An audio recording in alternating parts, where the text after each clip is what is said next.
So I'm here at HIMSS 2024 in Orlando, Florida, with over 30,000 other attendees who are healthcare leaders and innovators from across the world.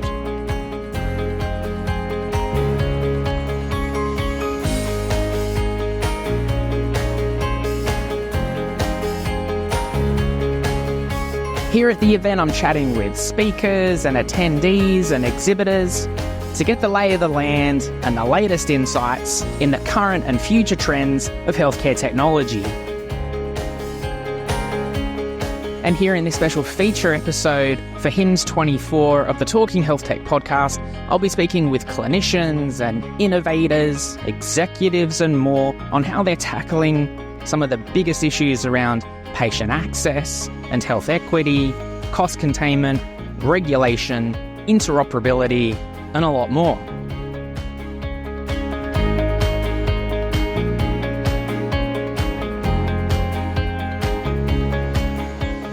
Now, I'm doing so many interviews here at HIMSS that I won't be able to feature all of those discussions in this one podcast episode. So once you've checked out this episode, all of the other discussions that I had here at HIMSS are available on our YouTube channel, so go check that out. But right now, here are just some of the conversations I had here at HIMSS 2024. Collaboration starts with the conversation, Team HealthTech. Let's make it happen. Welcome to Talking HealthTech, featuring content and community about technology and healthcare.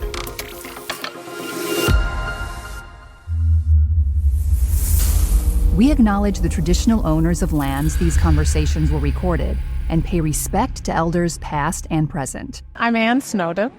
I'm the Chief Scientific Research Officer for HIMSS. I'm a nurse by training. I'm also a full professor at a Canadian university, and I do a lot of research on where and how does digital maturity matter and to whom. So that's, in a nutshell, who I am and where I'm from. Digital maturity is an important topic in the healthcare space, and there's been a lot of maturing in the past couple of years going on. Tell me a little bit more about what that entails and the type of research you do and what you're finding. Yeah, it's a good question. Health systems talk a lot about all the many incredible technologies out there. This year at the HIMSS conference, of course, artificial intelligence is a big topic, right? In fact, artificial intelligence is 20 years old. I built my first machine learning algorithm in 2008, but, all to say, it's been around a while, but healthcare is a sector that's actually quite slow to adopt these technologies at scale, meaning can every person everywhere have the opportunity to be healthier or well or solve a health challenge with access to all the latest and greatest technologies? And the answer is not really. And in the case of AI, particularly not really. It's been in the research space for a very long time. But some of the research we're doing is to look at digital maturity in hospitals. That's one part of the health system. It's not the whole health system. And what are the outcomes they achieve if you're really advanced compared to those who are not at all? Yeah. That's important, isn't it? Because when I think from the different stakeholders' perspectives, if I'm looking from a hospital perspective, then potentially the implementation of technology might come more from the office of the CFO if it's relating to cost containment or getting efficiencies within the clinic setting. And hey, if we get patient outcomes, then that's great too. Whereas on the, say, investment side, it could be that hey, we can speak about all of these cool emerging technologies and trends, and won't this be great how it'll shape the future? And hey, by the way, patients might have good outcomes. In the end, ultimately, that's the most important part. And so it's sometimes the challenge can be genuinely bringing those patient outcomes to front of mind when it comes to technology implementations. Is that kind of similar to the position that you take on it? Absolutely. The technologies are fabulous. And sometimes I hear about them from many very, very talented people, companies developing them. And it almost feels like it's selling a dream. Because what really matters in healthcare is who are the patients your team is caring for? What do they really value? What's important to them? And in most cases, if you ask 100,000 people on the street what matters to them, it's being healthy. They don't tell you about their disease and diagnosis. No, yeah. Even though we all have them, right? Yeah. So for me, technology is simply about what purpose does it serve? What success can it achieve? And can you measure it so that you can demonstrate that? Because first and foremost, patients need to be confident in that before they're even going to contemplate using it. How do you, on that point around measurement, because that's where my brain was going too, because it's one thing for us, we all get that, we're in this to improve the lives of patients and improve, hopefully, levels of population level of healthcare. But in the end, there's got to be a driving why and a justification and a return on investment. I think some of the challenges also revolve around this point of finding it difficult to quantify and measure, say, the outcome from a patient side that might be tied to something that drives action, like a financial kind of point too. How do you go about, how can some of these, whether it be vendors or hospital systems or different stakeholders within healthcare, go about framing these solutions and the need to implement more technology to drive those outcomes for patients that will actually get buy-in within these groups that need to have it? It's a great question. And I maybe it's my nursing background, but I always start with, what outcomes do people want to achieve? Particularly the patient. If you tell a patient, this is a great technology, you'll have a 2.5 day shorter length of stay. That's a wonderful outcome. It's could be a financial outcome. It's certainly an outcome that serves the system.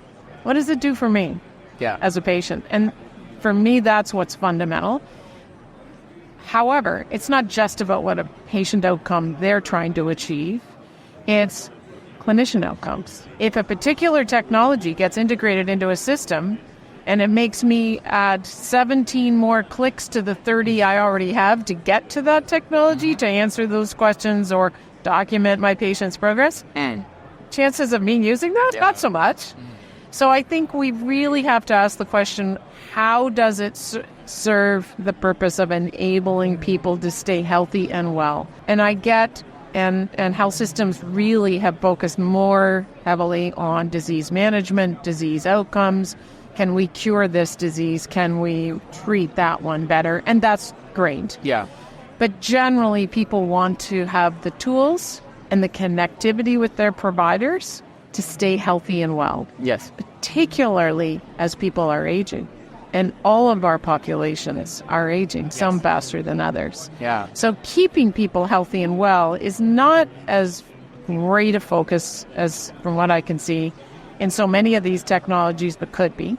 So that would be one area. But the other really has to be any innovation, any digital transformation strategy has to meet the needs of all of the stakeholders. Start with the patient, because if it doesn't meet their needs, they're going to ignore it anyway.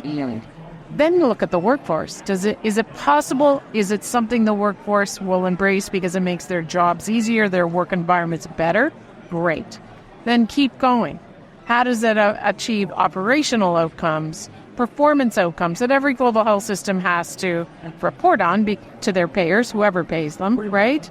And how does it meet the needs of your C-suite? Those CFOs, they have to be convinced with some pretty hard numbers, and the CEOs and board have to be able to justify it to their communities. So it's a multi-layered, and I think sometimes we forget that. We may focus on one, the patient getting better. Or we may say, this will help the workforce. Great. The fact is, it has to cover the whole system and be very focused on what each of those key stakeholder groups need to see. And that's when you get scalability. Yeah. Do you find in satisfying the needs of all the stakeholders that it can be something that ticks all of the boxes? Because sometimes it can feel like it's a sliding scale. Like if we're leaning more towards the patient side, we're pulling away from something else, and we're compromising in different areas. Is there outcomes? And it's quite a nebulous question, but are there examples or ways that we can demonstrate these benefits for all the stakeholders in reality? It's a great question, and the answer often in healthcare, sadly, I'm sorry, is it depends. It's like but most importantly, if your transformation strategy, whatever it is, achieves very focused one or two outcomes, maybe for the patient and the workforce only, then you at very least have to position what the domino effect, if you will, the downstream effect will be on the system and account for it. And I think that's often what I see missing too. We will have wonderful technologies that people will tell me will save people's lives. Wonderful. How are you going to measure that?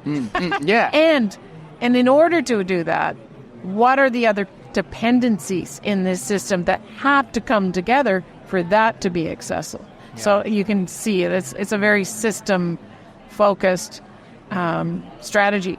The other thing we tend to do too much, perhaps, is focus on the acute hospital care, when the majority of the world actually get their health care everywhere else but, right? You might get into trouble and you need the hospital, and certainly we need them there and they do incredible work. But if 90% of the health system costs are with people's chronic conditions, those are all in the community. Yeah. So I think this is a time with the many technologies advancing as quickly as they are to be looking at how are we mobilizing communities? How are we supporting our most vulnerable, our patients at greatest risk? Do we even know who they are? And so many of the digital tools, and even AI in particular, could be exceptional at doing that.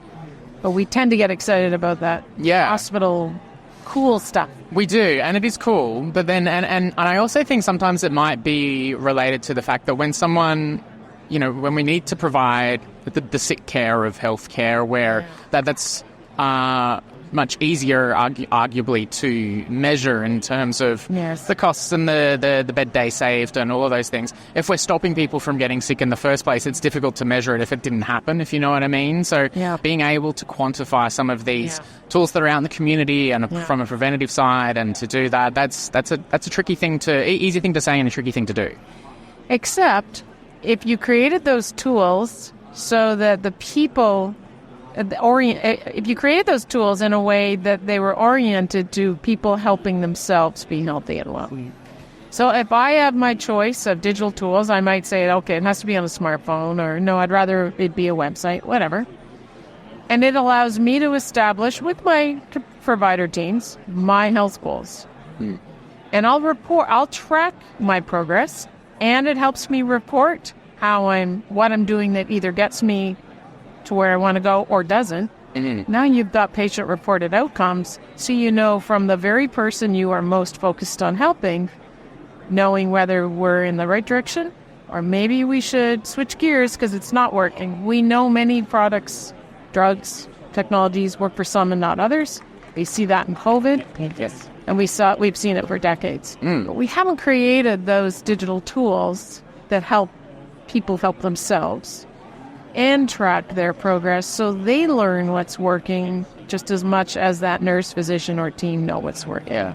So that's where I would say I think digital transformation could have a massive impact, but they tend not to focus on that as much. Yeah. No, you're right. And you importantly said that, there needs to be that focus, particularly on the vulnerable communities or those that we may not even fully have direct connection with, those that need the healthcare the most. Do you think that there's a risk that with more emerging technologies being introduced and the excitement and the hype that comes with that potentially we maybe widen the gap further when it comes to injecting more technology in and leaving some people behind that need to be included the most? I do worry about that. We are just finishing a study of 2,000 U.S. hospitals who've completed an assessment of their digital maturity. So the good news is these are 2,000 that want to know, how are we doing?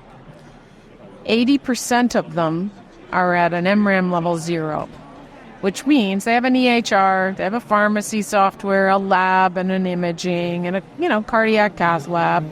None of them are connected.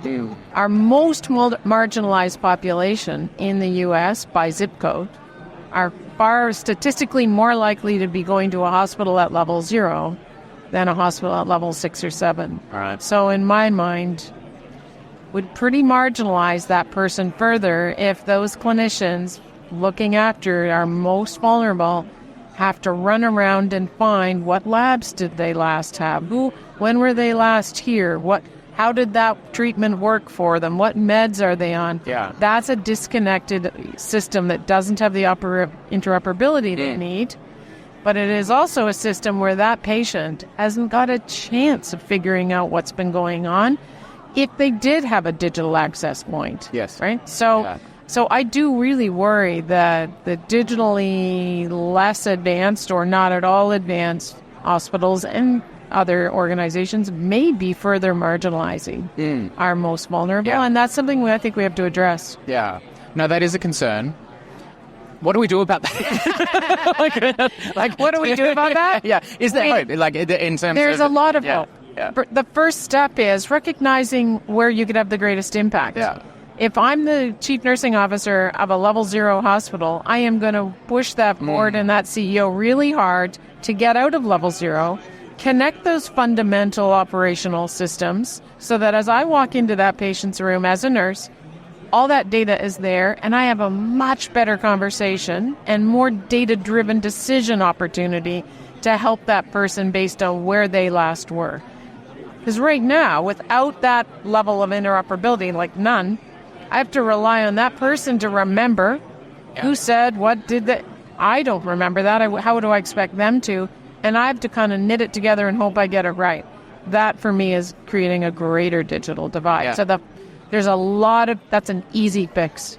But unless you know that's an easy fix that can get you to many more important person-centric, helping people help themselves, then it won't happen. So that's what I would suggest. No, absolutely. And I'm glad you said that, coming from the front line as well. I'm a big believer that some of these big system changes that are needed within, say, a hospital setting, they don't necessarily need to be driven from the top to start with. If there's this groundswell of that alignment of, well, this is good for the patient and there's the business outcomes that come with it too, then everyone will win. So there's certainly hope in that respect. Hey, look, we're coming near the end turn of HIMSS, let's say, and there's been a lot of conversations and a lot of great presentations and a lot focused around the discussion that we've just had.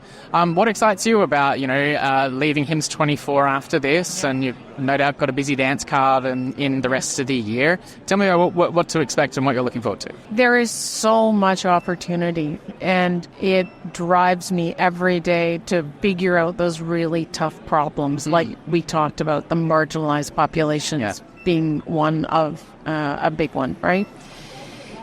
Building those collaborations you need to build with those incredible companies that have come up with these amazing technologies and helping them see where and how it can be embedded in a system to achieve great things. When we start working together and building those collaborations, not just with hospitals, our communities, our government ministries, we're both from countries where it's government funded. Yes. They need to be at the table to know what matters and how to get from where we are today to tomorrow. So the opportunity is unprecedented. It's mobilizing it and doing the hard work, but creating those teams across sectors, across organizations and systems, learn from each other to make it happen. That's what drives nurses, make someone's life better. And it's all right in front of us. It's just a matter. You've got all the cards. Yeah. Play the cards well.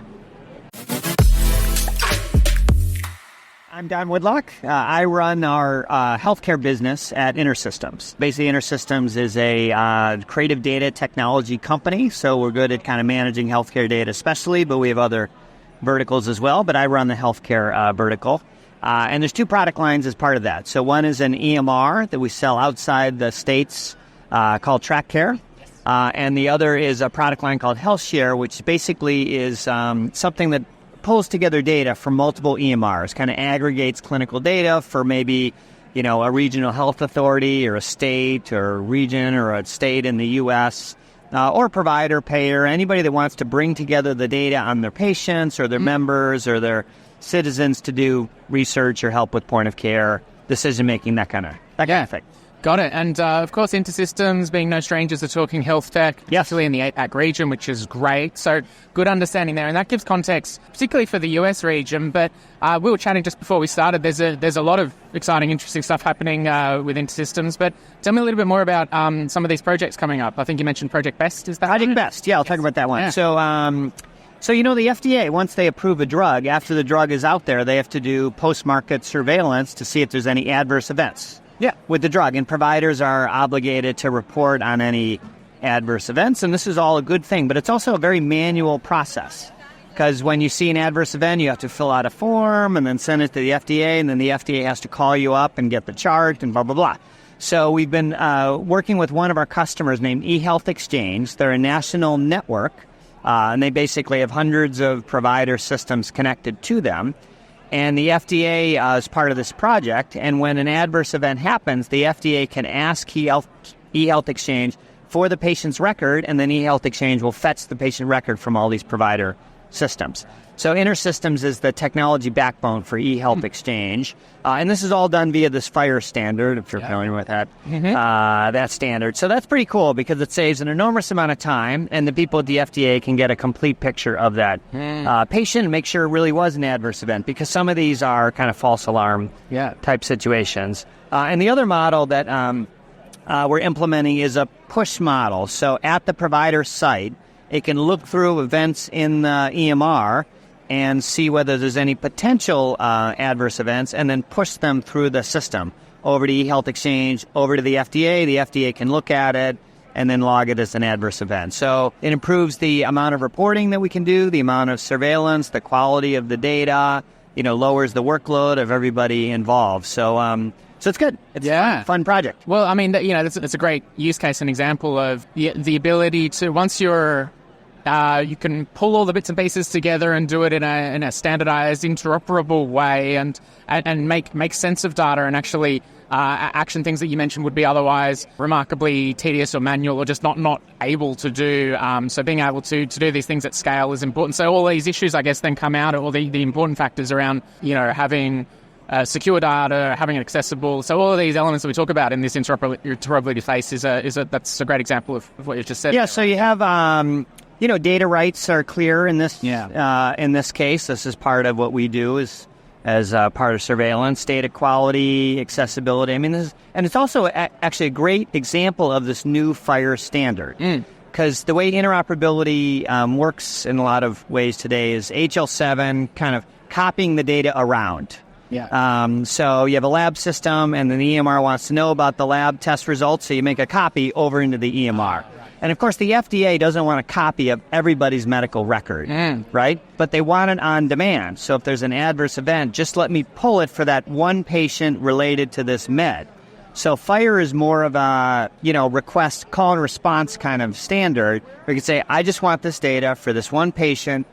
Give me it, please. And so it's a great kind of next-generation interoperability approach that, you wouldn't really be able to do this with HL7, this kind of use case. That's a good example. And you mentioned, next generation. And if I think about data, I guess combining those two things, no doubt, artificial intelligence and generative AI would be front of mind. And you were moderating a panel? Was that yes. This morning. Yeah, we just finished, actually. Yeah, right. Well, tell me about that. What were some of the discussion points? Well, it was called Gen AI's Got Talent. Nice. So we did a little bit of a game show. Okay. Gen AI was the contestant trying to prove the talent. And then we had 3 physicians from the Mayo Clinic, Mass General, and Vanderbilt. Yes. And they were basically evaluating different use cases. So we kind of live use cases where we'd say, hey, here's a patient, summarize the patient record, or what would you do next as a diagnostic test? And then the panel would sort of critique how Gen AI did at these different things. And it wasn't perfect, but it was useful. Yes. This is kind of, we're really sitting on a breakthrough, I think, especially in the way clinicians relate to their EMR and the kind of user experience process. Generative AI can really revolutionize that. And so we were kind of exploring that that concept with these physicians. Sounds like it made it through to the grand final then, is that right? I actually asked them at the end whether they'd make it to the final round. Actually, 2 of the 3 said yes. Two out of 3. The third one was worried about her job, so she said, no, I'd rather keep my job. It's a conflict there. No, amazing. So there's those things going on, and those are the key topics. In terms of then for InterSystems, what you're working on now, what can we look forward to seeing over the next 6 to 24 months? So I guess the other thing worth mentioning, at least for the HIMSS show, is we have a bunch of our startup innovators in our booth. Right, yeah. So part of what InterSystems does with our data platform technologies, we enable new software companies to build their applications or connect their applications to the EMRs of their customers. Because, you can imagine there's rarely a software product that doesn't have to interoperate with something, right? And we're specialists at that.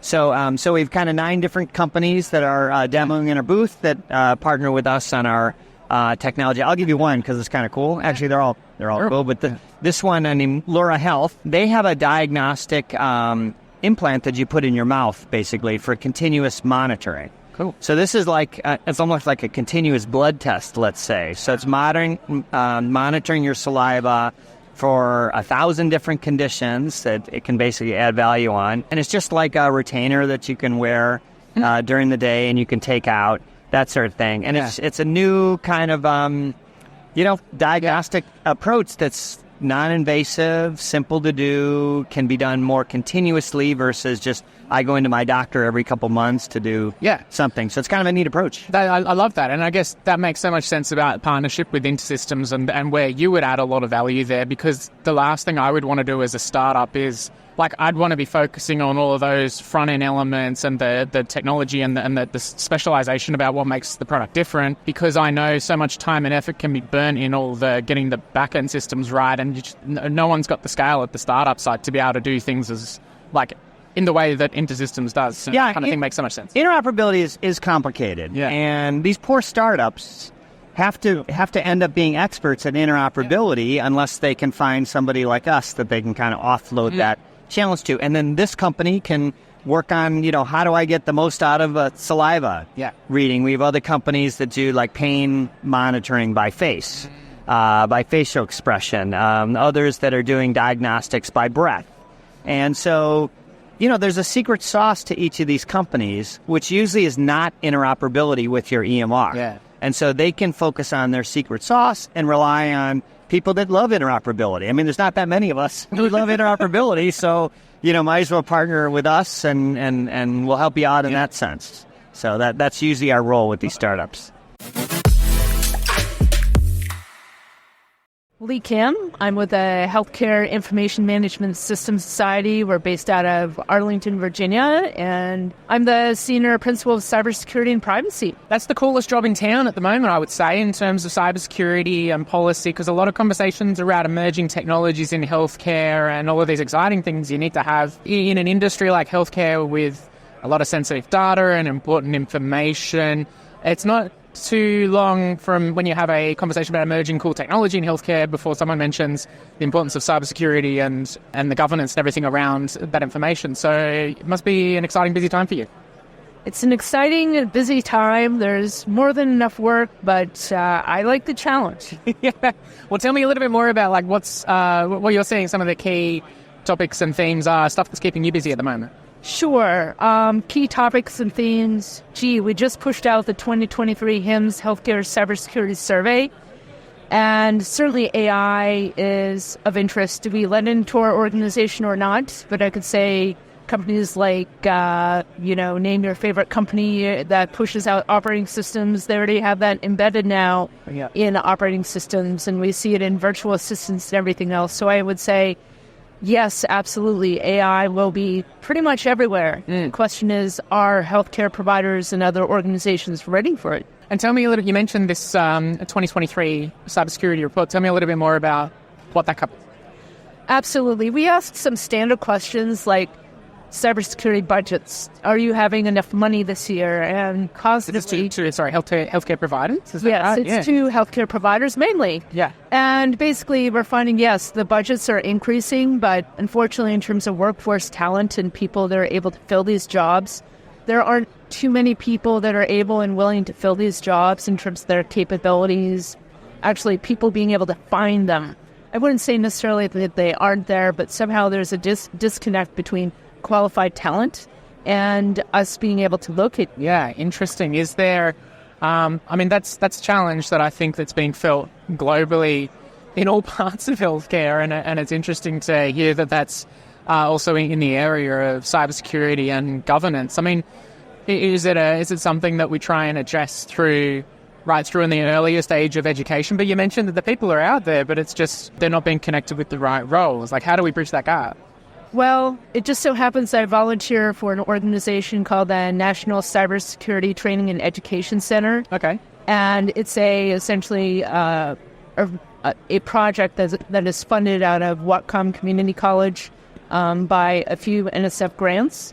And essentially what they are doing nationally is that they are reaching out to K through 12 so that within the school systems they're able to have some hands-on cybersecurity activities as well as education. So I think you're absolutely right. We need to reach out to people wherever they are. We need to reach out to people not only with the universities as well, but like I said, K through 12 and 2-year colleges as well. Hey, but before this chat, you said that I could ask you anything on AI, and it feels like visiting Santa Claus and then deciding what my favorite gift is. But I think that if I was to take a measured approach to that question, we're in an era where there's a lot of cool things that could be done with AI and really impactful things too in terms of being able to reduce burnout, improve efficiencies, and reach more patients.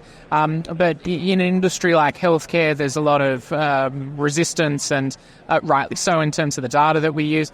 And I think a lot of it centers around this issue of trust, building that credibility and having that reassurance. And often the cybersecurity piece is really tied closely to that. So how do you think that we can bridge some of this uncertainty around AI and healthcare and build the trust of the clinicians, the C-suite, the key stakeholders that might utilize these solutions?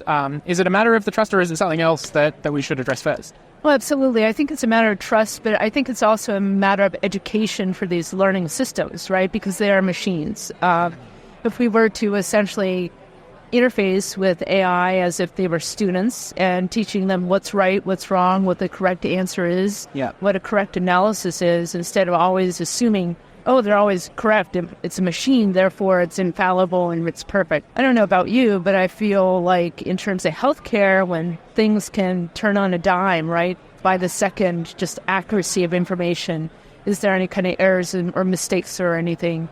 Or, because I certainly wouldn't want a automated thing not be fact-checked and for the model not to be checked rigorously. So I think we need that rigor. And again, from the perspective that AI is actually a student of ours as opposed to being our professor. Yeah, I see. Turning that dynamic around. Yeah.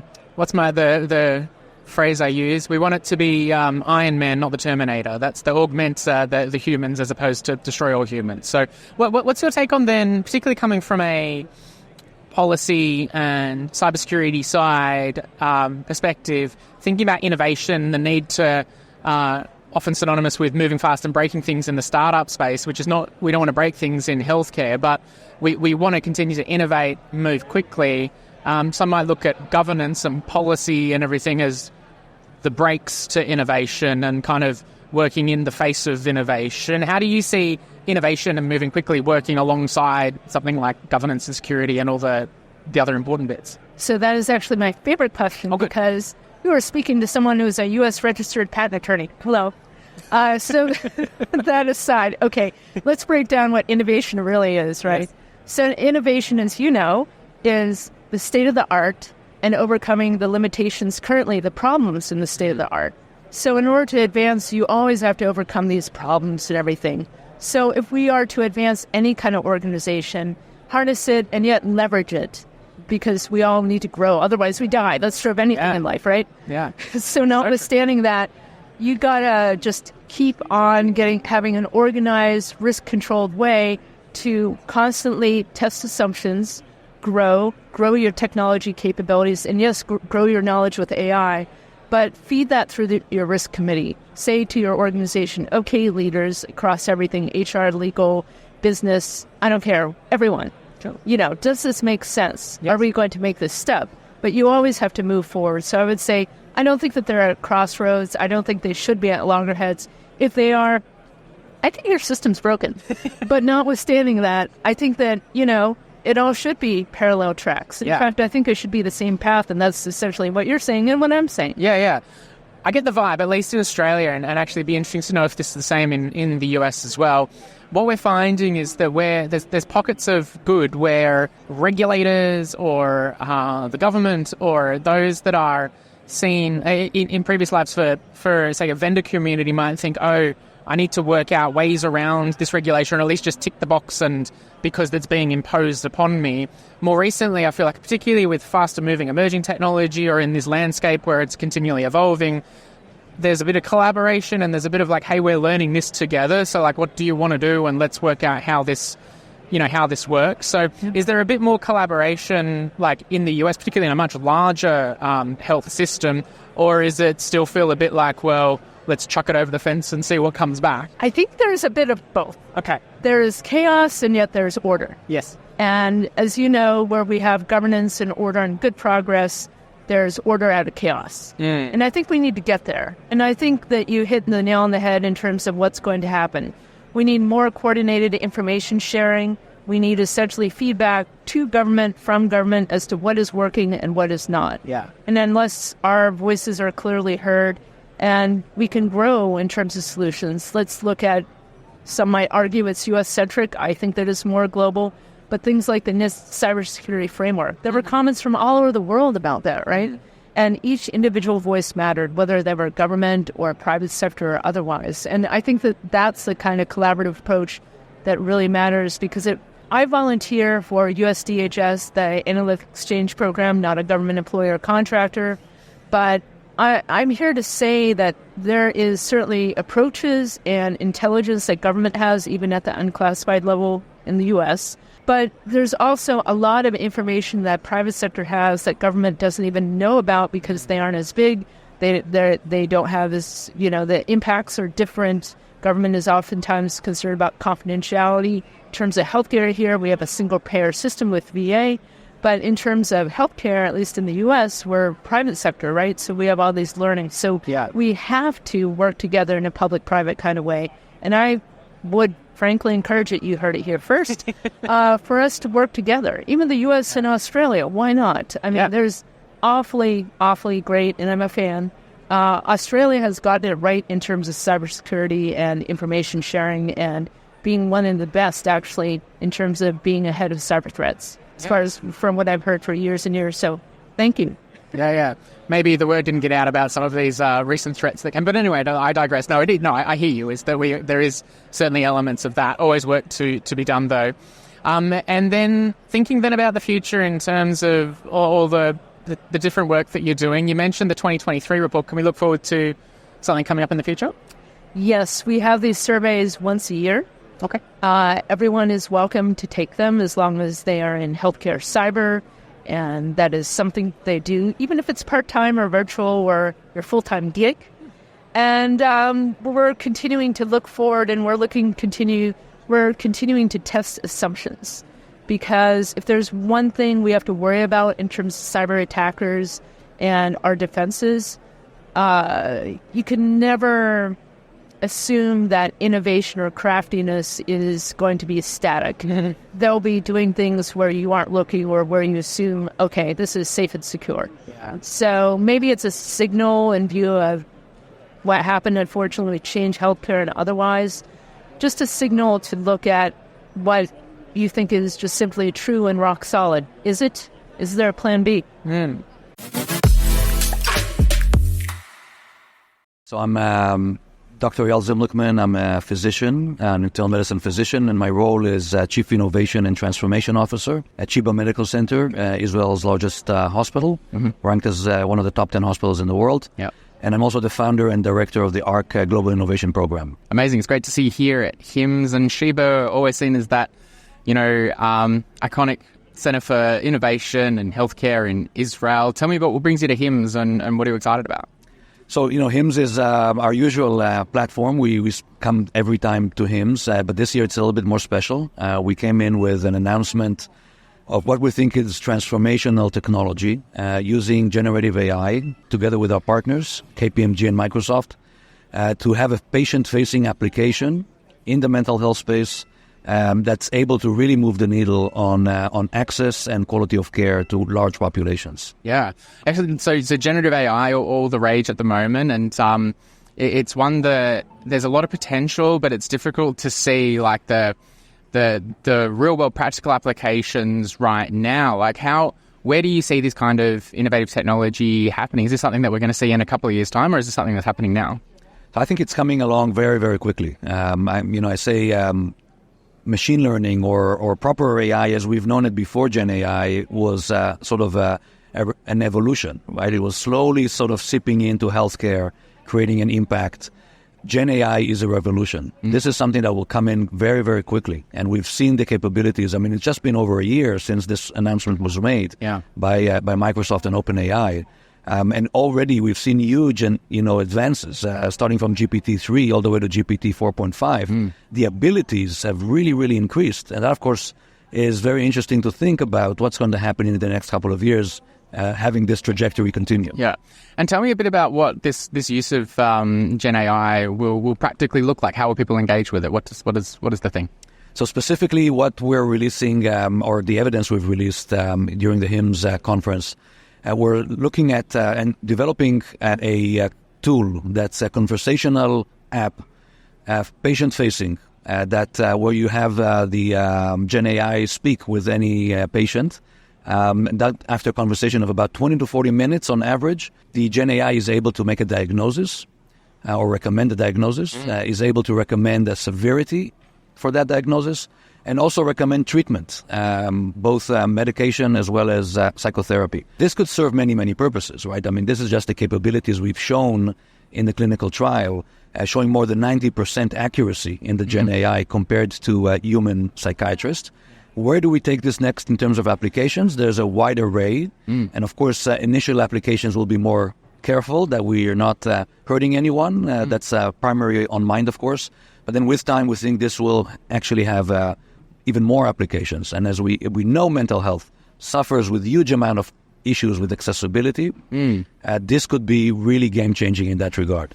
Amazing. Yeah, look, I mean, I can see the potential for increasing accessibility. You know, we've only got a limited number of human clinicians that can see patients. Where do you stand on, often when we talk about AI and ensuring safety in AI in healthcare, we always like to incorporate, say, a human in the loop in the process of diagnosing a patient and having the AI as the intelligent assistant for that. Where does that fit in with this particular model where the Gen AI is diagnosing after a long consultation with the patient? So this would serve as a decision support for doctors. Of course, the Gen AI will not write a prescription for a new drug for a patient or even make a diagnosis and give that diagnosis to the patient. What we're seeing is two uses. One is, of course, to help the clinician make better decisions. That's number one. And we're already doing this with more of the traditional AI for a couple of years, so that's nothing new.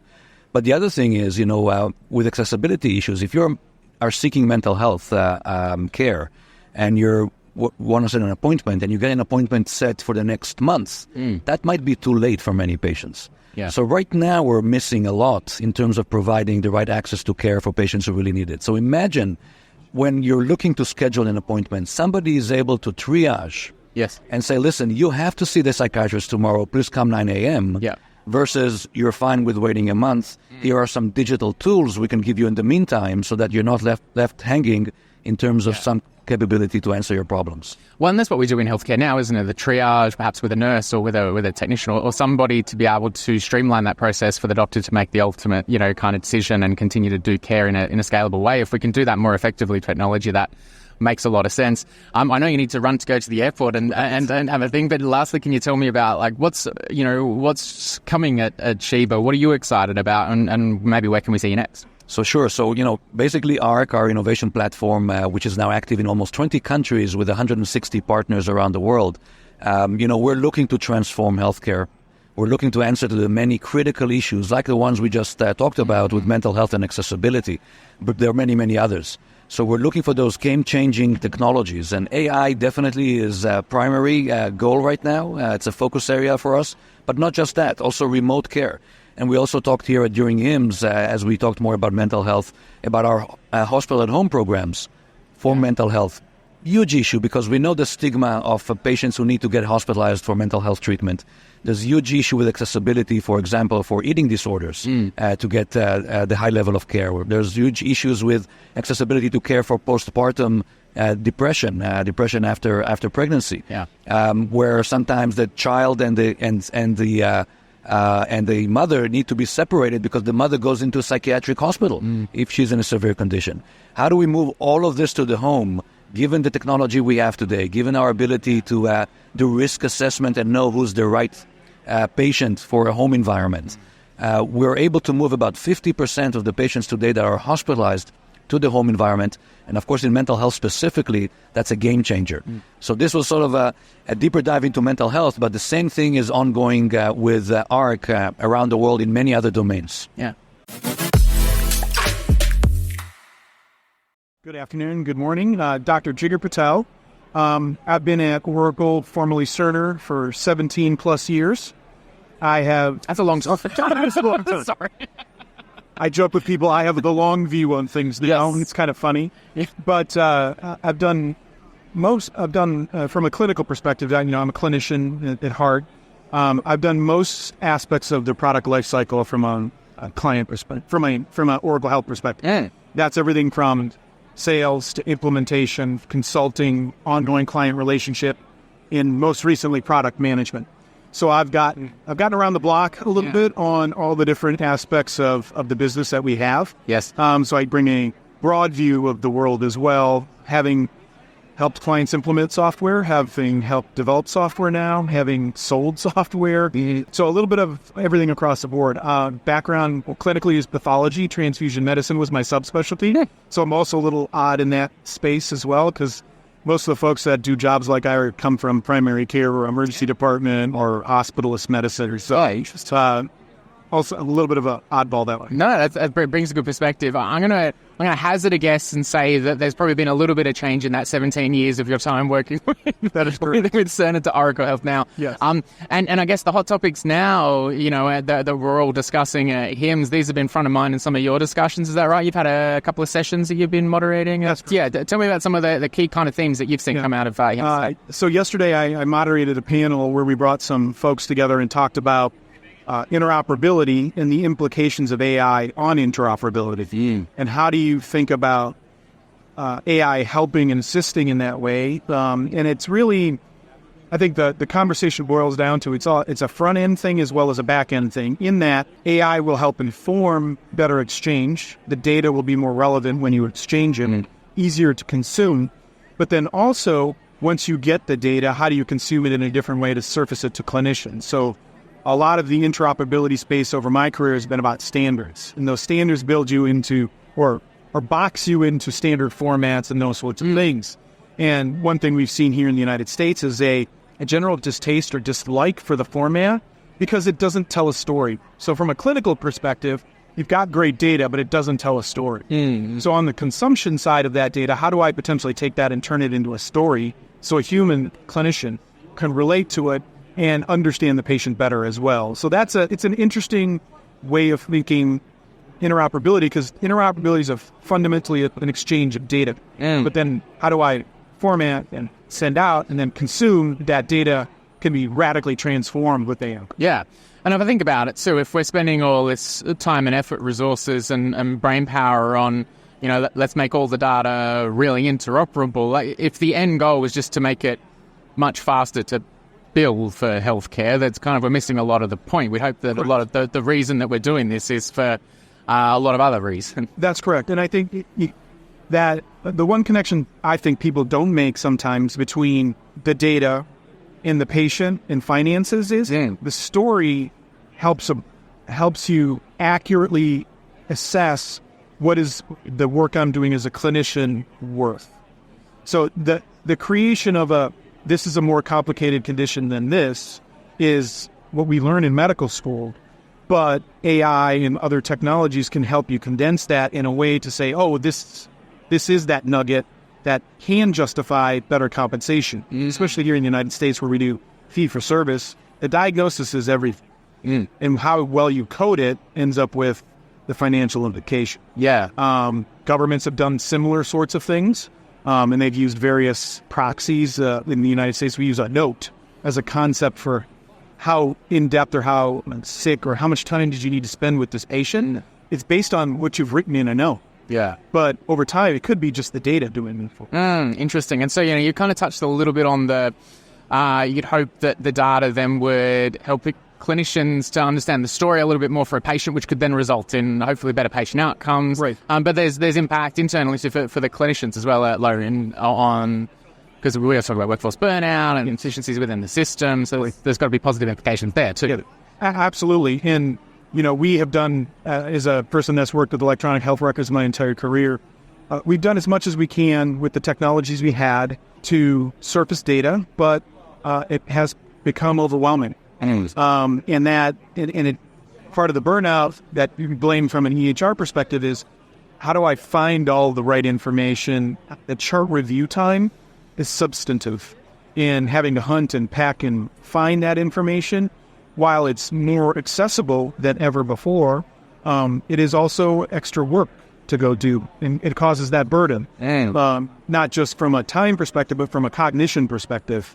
We've done some recent prototyping where we're saying, okay, if I asked AI, summarize a patient's diabetic condition for me, that AI could take 15 seconds to spit back a narrative, relevant data elements very quickly and easily.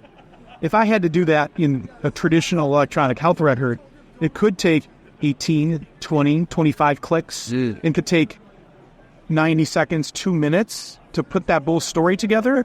And that's if you're a super user, you know the record really well, and you know where the data is. But often you don't know where the data is because it's buried in some consultant's note from 3 years ago. Yeah. But AI can find that very quickly and make it easy. So I think we're on the cusp of having technologies that can actually reduce burden.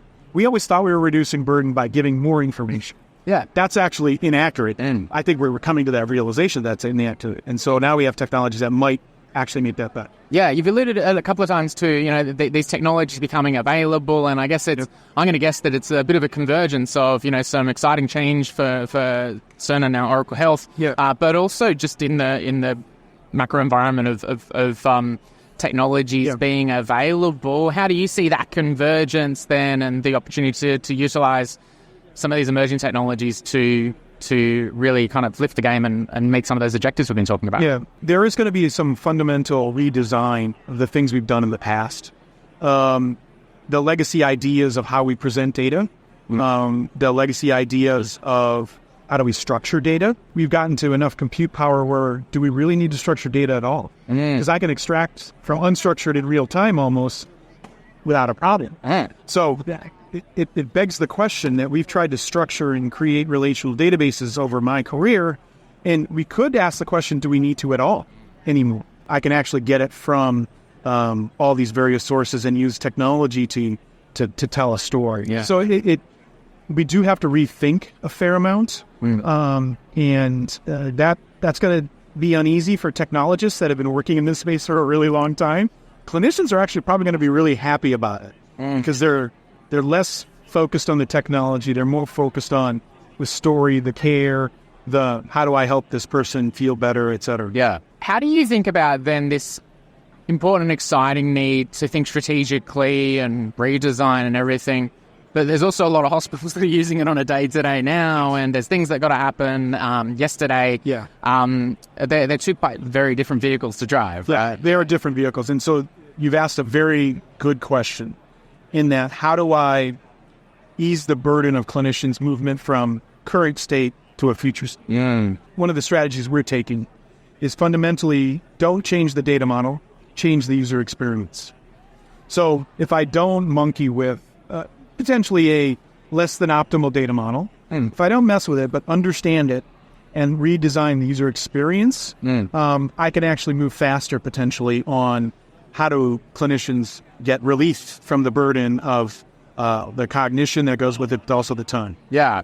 And I guess wherever possible, where the technology can work behind the scenes or not get in the way, and if anything, allow the clinician to do more patient-facing time. And that's, I think, where we speak about, not messing with the workflow and all of that. And they're all really important things. So that's that's great that it's front of mind. Thinking then, like, you know, we've talked about what's happened to this point and what's happening right now. Where do you see then the exciting opportunities in the future? We've touched a lot on interoperability and AI and that combination of both. And then what to now? What can we look forward to seeing? It's not a great technology answer, in opinion. It gets back to the we've got technology that's advanced enough to make the technology invisible. Yes. An example is the product I get to work on every day, Oracle Health Clinical Digital Assistant. You basically put your phone on the table, it listens to your conversation, and it helps you create a note. And then it has all the great downstream effects of codifying data and other things that can help with interoperability, but then also satisfy regulatory, statutory, safety, quality needs in a way that, but I get to have a human conversation because fundamentally patients they're in some of the most vulnerable moments of their life when they're sharing information with a clinician. And when they do that, we owe it to them to pay attention to that. And that return to humanity is an interesting evolution of the technology getting so much better. So the evolution of the technology is going to lead to a de-evolution of the practice because the practice is going to go backwards in that now we're focusing on the patient, the interaction, and not worried about the technology. Absolutely. And actually, final question. You've probably attended a few HIMSS in your time, then I'm going to imagine, and we're HIMSS 24. Anything you'll take away from this one that might be a little bit different or at least provide you some reassurance or excitement about the future? You're right. I've been to, I think, 15 of these at this point. Yeah. And I, after a while, they're all very similar. They're all very similar. There's ginormous booths everywhere and exhibit space and those sorts of things. I do think, and every year has a hot topic. You've done enough of these now too that every year there's a hot topic. Yeah. And the hot topic kind of it's a carousel and it goes in. The one thing I think that we're going to see more of is collaboration across companies. And one of the things we talk a lot about is multi-cloud environments. And how does a client decide what cloud to use? Well, we believe use whatever cloud you want or use parts of whatever cloud you want and use the best of what you decide. So for a long time in the electronic medical record space, it was all about everything in one place. But technology is also moving us backwards in that way, in that the technology is good enough and the APIs are available that I don't have to think about them that I can move data, and then it gets to interoperability as well. Yeah. That interoperability becomes even more easy as well. So my takeaway is, I think, and the thing I'm going to take away from this is, I think this is, for me, it's going to be a little bit of a HIMSS where I think about how collaboration among companies and collaboration with clients that may use my electronic medical record or not is going to be different, and it's going to change over time. So that's what I'm going to take away from this. Hi, Peter. My name is Drulis. I am a clinician. I am bringing about 30 years experience to the Samsung healthcare team. My role at Samsung is I am the director of the Healthcare Mobile B2B enterprise team, leading a team of AEs, engineers, and business development. Love it. And so thanks for coming, Sherry. And tell me a little bit more about Samsung in the healthcare space, because obviously Samsung, well-known brand generally. I'd love to learn more about what you're doing in healthcare. Yeah, absolutely. I get that question asked a lot because most people think of Samsung as the cool refrigerators and the bespoke line, but we actually have an enterprise side of the business as well. And over on the healthcare side, we really focus around mobile technology and how we can leverage our technology paired with our partner. We have a partner ecosystem that brings the SaaS applications. And then we're addressing different focus areas within the healthcare space. We primarily are looking at digital care delivery models, and that incorporates really all things that are required to provide care to patients and meet them on their own terms. We also focus our offerings and our solutions around efficiency at the point of care. So how do we improve those workflows for care providers, whether that care provider is a provider, a clinician, or even your own family member in the home? How do we make that care more efficient? And then we have another focus area around decentralized clinical trials, really looking at how do we take that traditional pull methodology into a push methodology and take the trial into the comfort of the home of the individuals participating in those studies. Yeah, fascinating. And I guess sounds like it's engaging with the healthcare ecosystem in like for different stakeholders as well. Maybe if we just unpack each of those a little bit more. You mentioned up the front there, it was like a partner ecosystem, or am I understanding like the IT provider perspective, or the on the vendor side? Is that right? Tell me a little bit more about how you're engaging with the IT professional crowd within the healthcare. Yeah, absolutely. So we work with SaaS partners. So keep in mind, we are a hardware company. So we provide all the digital touch points for solutions. So we need to put content on that hardware. So that's what our partner ecosystem is about. So if you're looking at an interactive patient care platform, we have partners that can provide that technology that we then put on our hardware to bring those solutions to life. So I always like to tell our customers, think about us as the enabler to bring your solution to life on the best digital touch point possible to bring efficiency and ease of use with deep integration for your care team. You mentioned there's also a patient-facing aspect as well, patients engaging with the technology. Tell me a little bit more about that. Yeah. So we cover the entire continuum. We don't just think about the caregivers. We keep the patients top of mind, and the patients are the center of all of our decisions we make at Samsung. So we also have applications and solutions that allows the patients to also communicate with their care team and their providers, whether that's through telehealth visits, through RPM capabilities, or even when they're in the patient room, being able to communicate via digital monitors, digital type technology, so that they can feel like they're a part of their care and they have a voice in the care that they are receiving. Yeah, interesting. And then I skipped over the middle bit, is the care providers there. It sounds like that's an important element to the work you do as well. Yes, absolutely. So the care team is very important to us as well. We really want to make sure that the care team has the best devices at the point of care when they need them, really about the efficiency, making sure that whatever device we implement for a solution, that we have that deep integration for that seamless workflow. We don't want it to be a heavy uplift or another device they have to carry. We really like to implement solutions that a device can be a multi-use device so that we can simplify it. So let me give you a little example of what I'm talking about. So you traditionally see nurses walking around the hospital pushing these really large workstations on wheels. We have the ability to come in there and eliminate that big cart with that heavy PC on it and equip our clinicians with an XCover 6 Pro, which can be all things, right? So they can use that XCover 6 Pro to provide the care they need to provide to their patients by simply leveraging a capability called DEX that is on our devices, which stands for Desktop Experience. So now imagine you are a clinician walking around the hospital with this handheld device, a phone, that we have fully customized to meet the needs of that clinician. So they can use that device to make calls, secure texting. They can walk into a patient's room, scan an armband, see their medical records, look at their MARS, give medications, and if they need to display that on a display over at the foot wall of the bed, we now can have that come up on the foot wall of the bed. The patient can see their plan of care, look at their medication review. If the physician wants to review an x-ray, they can pull the diagnostics up, talk about their diagnosis with the patient. We really bring that deep integration and flexibility to streamline the workflow to impact the overall experience of the clinician and the patient. Yeah. It's fascinating. I'm sitting here thinking that, if the strategy, like you're dealing mostly in the hardware side, I guess, if you look for externally, but the more you dive into it and with the deep integration or understanding you have of the various stakeholders, I mean, one strategy could just be that Samsung gets a bunch of distributors and sells physical stuff and people just work out how to use it and that's it. But this is way much more than that in terms of partnering with those different players in the ecosystem. And then I guess that integration between the ensuring that those solutions are well integrated into your product, because there's that physical engagement. Absolutely. Yeah. One of the things is I'm really big on trust. Yeah. And transparency.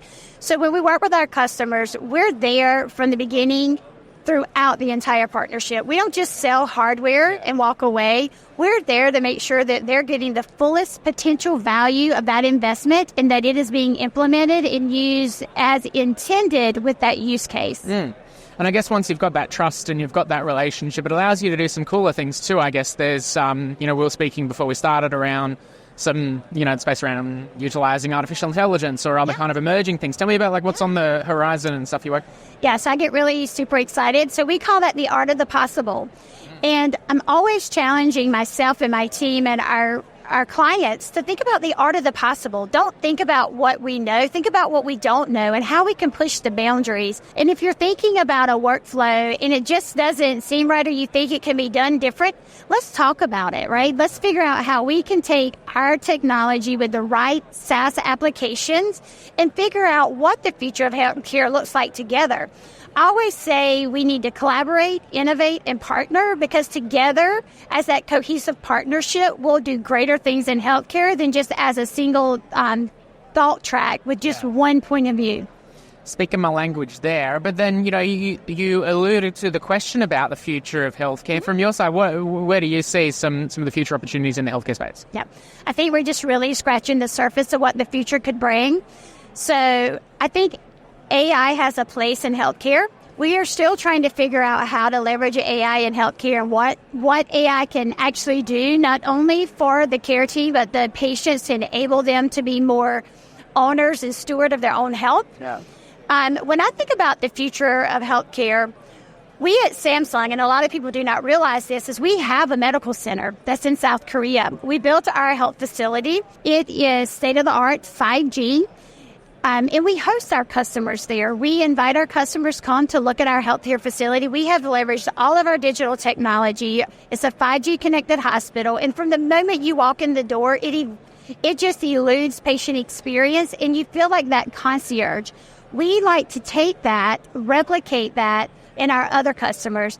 And what's really nice is we have this healthcare system that we have built. And we have it so customers can come and experience it on their self to understand what we bring and what our legacy in healthcare is. It's more than just devices. We have, like I said, a healthcare system. We have a small diagnostics equipment company as well. We have AI ultrasound machines for sonography. We own pharmaceutical manufacturing companies as well. So we produce mass drug productions for 13 of the largest pharmas in the world. A lot of people did not realize that. Samsung has a very deep legacy in healthcare, and we are every year now evangelizing that story. Hi, Peter.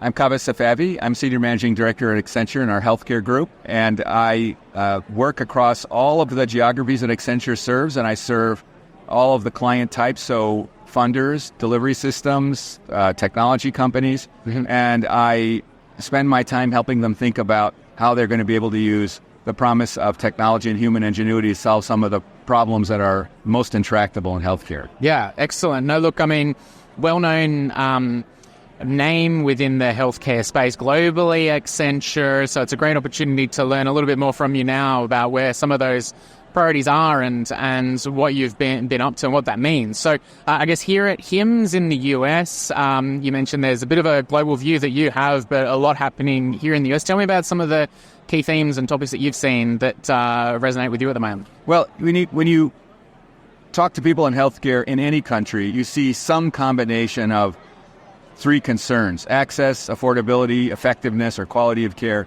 But their balances are different in different geographies. But what I've seen in the last year or two, especially coming out of the pandemic, is a convergence in all geographies. Whether it used to be quality of care or it used to be affordability, it's all becoming much more shaded by the reality that we're running out of people in the workforce to do the work. And whether that is an access problem or a quality of care problem or a cost problem because it's driving labor costs, the root cause issue is really a challenge.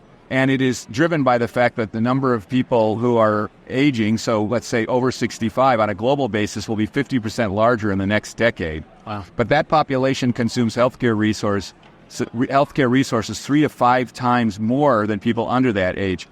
The number of people alive working to support either people under 18 or retired goes down by 25% in the same time period. So we have a non-linear gap in terms of the demand increase relative to the supply decrease. And that plays itself out as waiting times. So if you go to Northern Europe, where it's well known in many countries, the waiting time in the NHS for an elective procedure now is 18 months. In Ireland, it's 2 years. Wow. In the U.S., in some metropolitan areas, elective procedures can be 3, 4, 5-month wait. Now, that's not 18 months, but for Americans, that's an ungodly amount of time to be waiting for a service. Joe. And that is mostly related to nurses and somewhat related to doctors. So the buildings are there. There's no staff. So you can't book a patient, you can't book a procedure. And that problem is getting worse because of a combination of demand going up and retirements, but also people have other options for work. They don't necessarily want to work in healthcare. In many cases, the pandemic caused people to choose other sectors of society. And it now has become an intractable problem, and we can't solve it by thinking we're going to recruit our way out of it. So we have to rethink how we're going to scale human capacity, create more units of clinical labor. And the only way to do that is take a job, break it into tasks, and then ask the question, where can this task be done better? Can it be done by technology instead of humans? If it can be done by a human, which human, what skill, what location? And then you have to reorchestrate that to get the work done. And that all goes into what is happening right now. And whether you're a provider or a funder, that's the problem that needs to be solved. Yeah. It's a not a immaterial problem for sure. And it's one that's being faced globally, as you say. It's not like the doctors and nurses are leaving one country to go to another. It's a pain that's being felt everywhere. There's a level of irony that sometimes those on the front line might talk about how one of the biggest pain points they have is how the burden that's been placed on them by technology in terms of how a lot of things have been driven by, I need to do so much more now because I'm plugging stuff into fields. And well, that's objectively true. Yeah. And it's explainable because if you look at the history of healthcare information technology, you can follow it back to the late 90s when patient safety and quality of care was an issue. The United States, there was a Institute of Medicine report, seminal report to err is human, the equivalent of one jumbo jet per day of patients dying because of error. Yeah. This set off a global patient safety movement. And we first started by looking at processes, taking variation out. Then we said, let's hardwire the processes. And we said, let's use technology to hardwire the processes. We brought in technology to bring things like decision support and workflow assistance in. Well, we need structured computable data. How do you get that? You have to type it. Yeah. Because a transcript of a doctor's note isn't machine actionable. So we introduced not just movement of documents, but structured data as a requirement. It has objectively been quantified in the United States, a 13% loss in clinical productivity due to typing. It's the only sector in our economy in the last 2 decades that has seen a reduction in productivity due to technology. I didn't know that. We made healthcare safer, but we did it at a price, and no one cared until we ran out of people. We can't roll it back, so we're going to have to find a path out. Now, the good news is, optimistically, generative AI and large language models specifically have shown up in our arsenal, but only in the last year. But what's elegant about them is that they can take over reading and writing tasks. And that allows us to envision, and we see active development of a whole bunch of technology products, such that most people who are close to the business would say that it is plausible that within 3 years, the technology will exist to eliminate the need to use a keyboard as a way of interacting with an electronic health record, giving people time back. Now, that time has to be repurposed to solve the access problem. Yeah. So giving them time back alone doesn't solve the problem, but you can't do it without the technology. What we're recognizing now, and people are recognizing, is technology is necessary but not sufficient. But for society to gain a benefit, we also have to go back and remodel the work of the person. That is a different problem than the tech implementation. Yeah. And that is the sequence that's starting to play itself out now in organizations at an executive level once they understand how this is going to actually proceed. Yeah. I was going to say, is that shaping a lot of the conversations you're having with the different stakeholders that Accenture works with globally around these Absolutely. This challenge? Yeah. I mean, so it starts with things like we need a foundation of our technology. Okay, great. But we also need to start addressing this issue of who's responsible for reorchestrating work. And we're seeing increasing efforts around things like, what is my model of operation? Because the silos, the way they're organized today, the IT organization doesn't own this problem.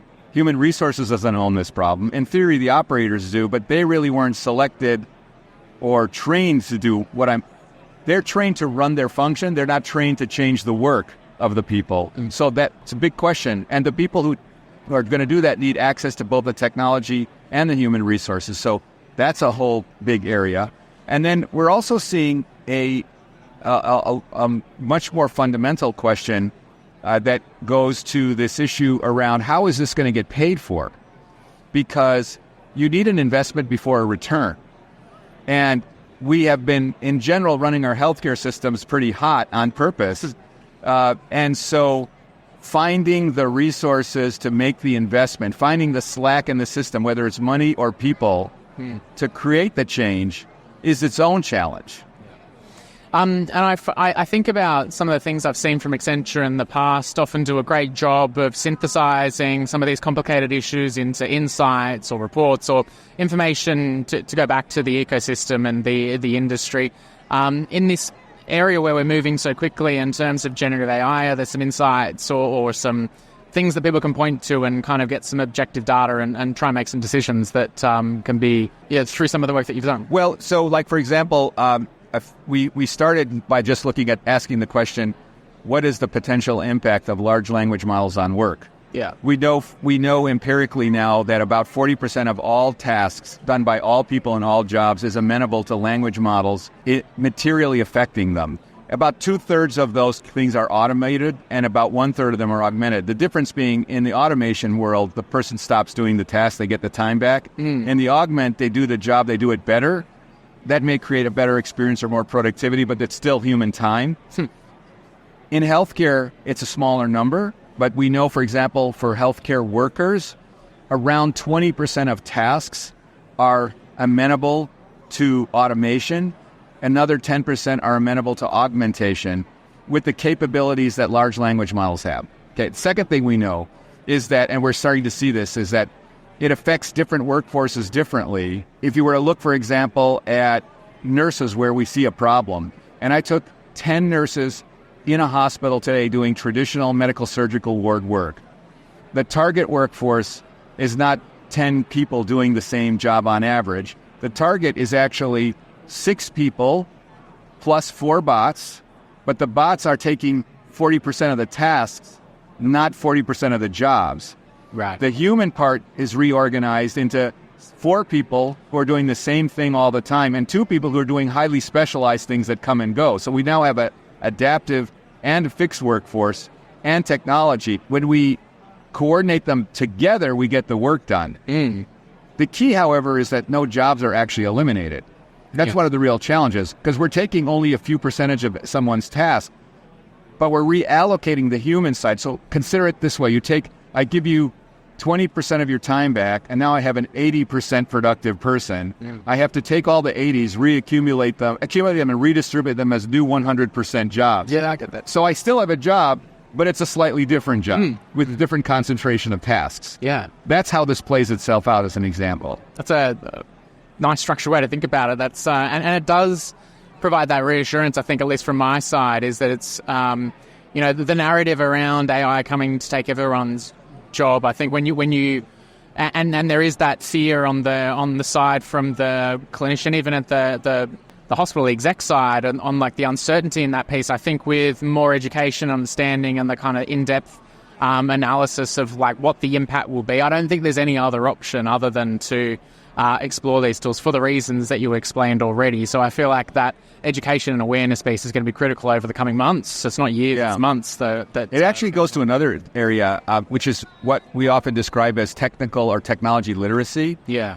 It has become very apparent to us that no effective business leader can be an effective business leader without understanding technology. No different than expecting a CEO to not understand a balance sheet or a P&L. Yeah. They need to understand technology. And we went through a whole process as a company, 780,000 people, building what we call a technology quotient starting 3 years ago. We are actually seeing so much demand that we are now actively investing in a whole set of capabilities to build basic technology literacy in all workforces, in all industries, everywhere. because everyone needs to start somewhere. Otherwise, they don't understand what is being talked about. And then they have inappropriate fear. Things are not intuitive. They can't be intuitive. If no one explained to them what these concepts are, how will they begin to approach their job?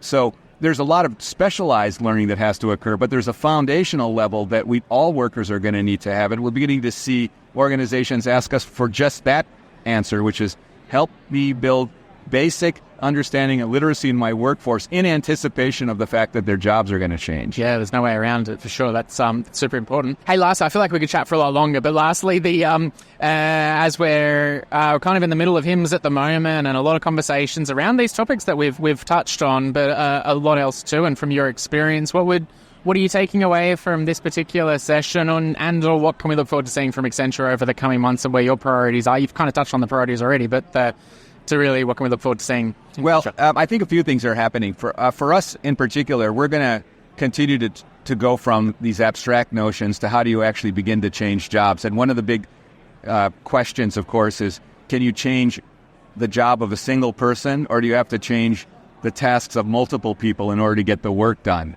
That's a challenge that organizations are struggling with. Like, do I take one nurse and fix the nursing role? Or do I take a task that nurses do that connect to social workers and connect to doctors and get that right? So we're going to spend much more time getting that right, because everyone is looking for where to start this process. And it's almost so big that if you don't have a framework for starting it, that's necessary. I think what's interesting, too, is this problem is a globally unifying problem, which means I can actually talk about it in every country I go to, and it resonates. And that is creating an interest in people sharing with each other answers. That's a little different than what we'd seen in the last 2 decades, when the emphasis had primarily been on affordability. And because financing is so different, what was driving affordability many times was very country specific. Yeah. This is not country specific. And so I think there's a different kind of an opportunity. And we as a company that serves healthcare organizations in all geographies really sit there. This HIMSS is actually very interesting. I've been coming to HIMSS. This is my 21st HIMSS. Wow. This is by far the most global HIMSS event. 7 countries worth of my clients are here today at this event. That was not true 21 years ago. Yeah. So I think that's also representative of what's happening in the world. Yeah. My name is Nick Vass. I'm the president of J29. I've been with the company since inception, which was 2017. Just a little bit about my background. I started on the health information exchange side. So I work directly with regional health systems and hospitals, and even the statewide HIE up in New Jersey. So I am a Philadelphia, Pennsylvania native.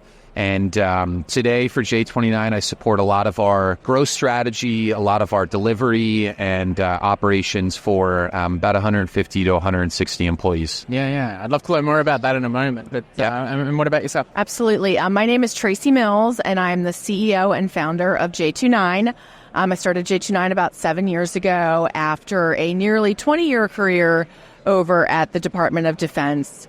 And I just really had a desire to step away and create what I thought was missing in the government contracting space, which was an employee-centric, people-centric company that empowered its employees to do good things for others, to use the contracting dollars that we get to benefit people in the community as well. So J29 is named after my favorite Bible verse, which is Jeremiah 29:11. And along with that, we tithe our earnings to nonprofit and community efforts every month. Amazing. I want to dive into that in a moment, man. But firstly, it's interesting seeing the connection of the two here in terms of what you do in the healthcare space in particular. So I want to dive into that a little bit first, and then we'll come back to a little bit more around that why. So in terms of the what here at HIMSS, and you talked a lot about the HIE space. Tell me a little bit more about what's happening on a day-to-day in terms of what's happening at J29. Yeah, absolutely. So we really focus on supporting health and human service programs at the commercial, state, and federal level. So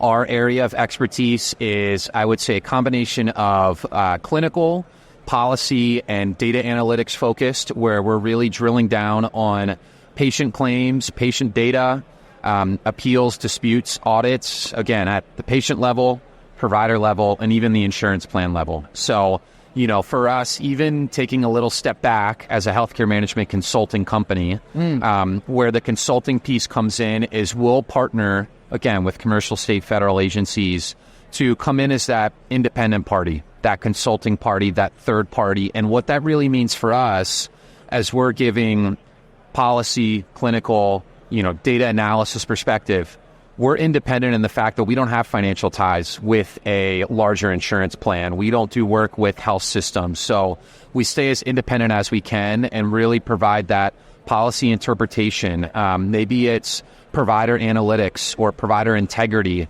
that we're looking at. So we touched a little bit on the fraud, waste, and abuse space and that aspect. So that's kind of where we are as a company. And, really for us, about 6.5 years old.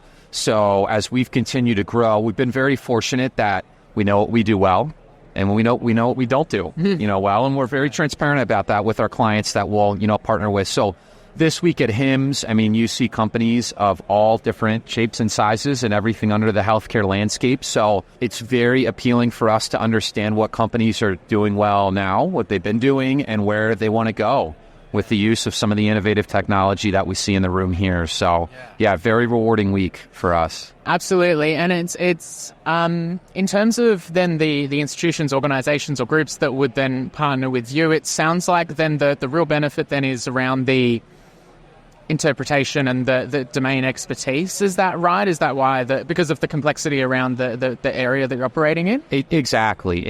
Yeah. So, I'll give you an example. On the federal side, we partner with Department of Health and Human Services a lot.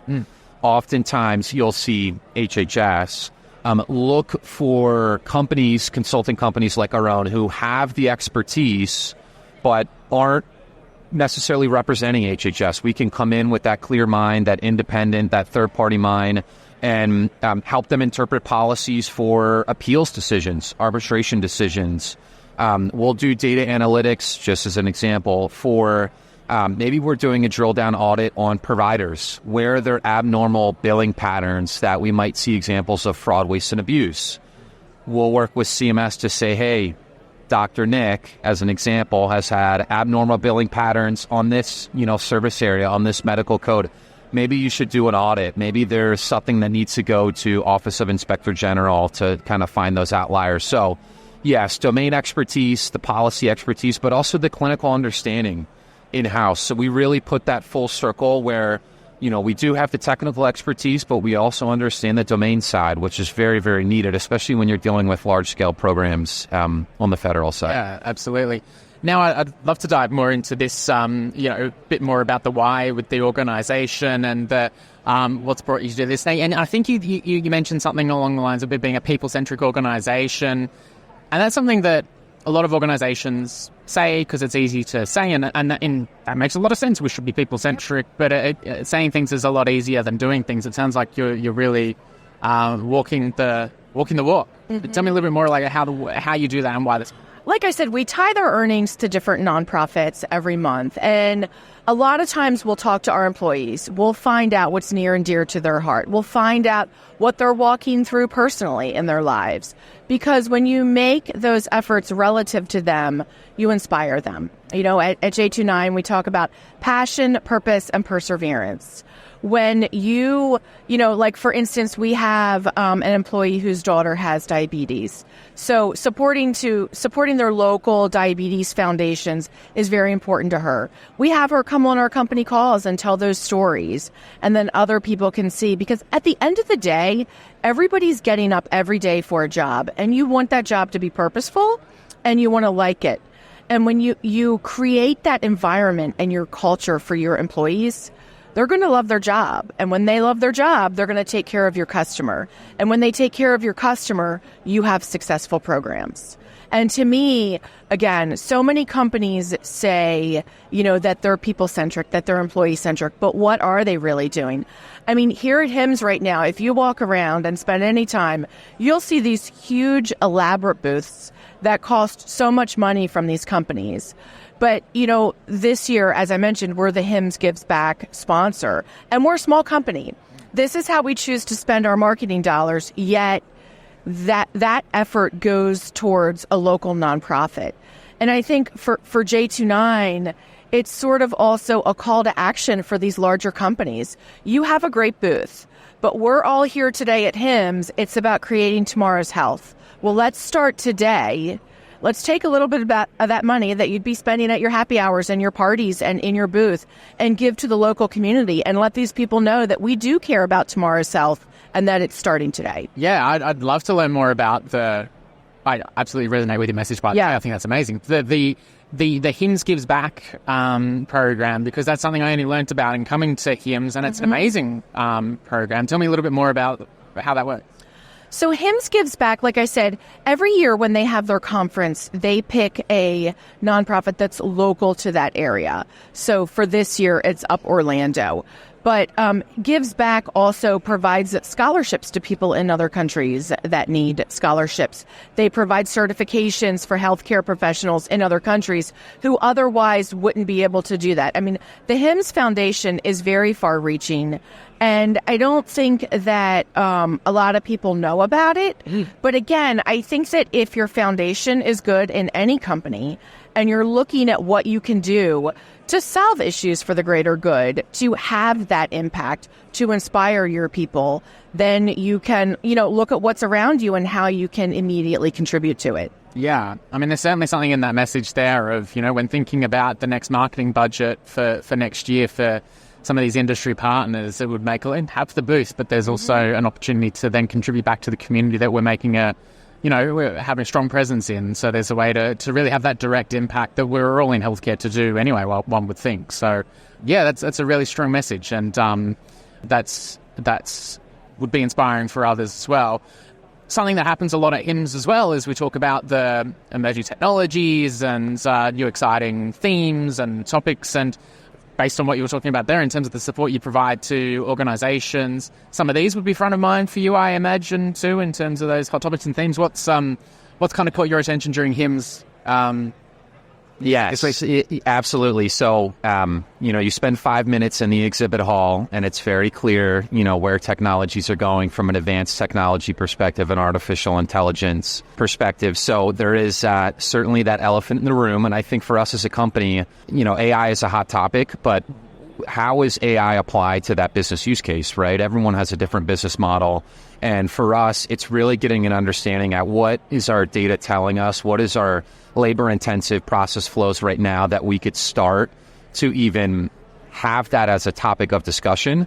In full transparency, we have conversations with partners and they'll throw out the word AI. Hey, use AI. What are you doing with AI? There's a roadmap to get there, right? It's not as simple as, hey, let's implement this product and boom, we're an AI enabling company. For us, that starts all the way at the data cleansing perspective, right? What is the data set that we have access to? What is our control capabilities around that? How do we get that to a point where we could even implement robotics process automation? Maybe it's very basic manual tasks. You take a step further and a step further to where, again, we get to the point where we could even talk to AI. So, I think for companies out there that are kind of sitting on that word of artificial intelligence, I mean, you have to develop that business use case, because for multiple businesses out there, maybe they're not, applicable in that category right now to use AI, and that's okay. They don't have to be, but it's definitely a hot topic. Again, I think for us is we really have to look in the mirror and understand our business model and what we do, because that's different from other companies, and they might already be using AI. Okay, great. I mean, we might still be developing that use case, like I said. So again, for us, it's, understanding our business model and what we do and formulating that business use case, because before we even get to the point where we're having technology-related decisions and conversations, again, there's a lot of legwork that we need to do before that. So definitely something that we're looking at. I think all companies are, looking at that and how it gets implemented into their business, but definitely a long road there. We hope you enjoyed this episode of Talking Health Tech. Make sure you like and subscribe and share this episode with someone who might find it valuable. For more information and resources about healthcare innovation, visit talkinghealthtech.com.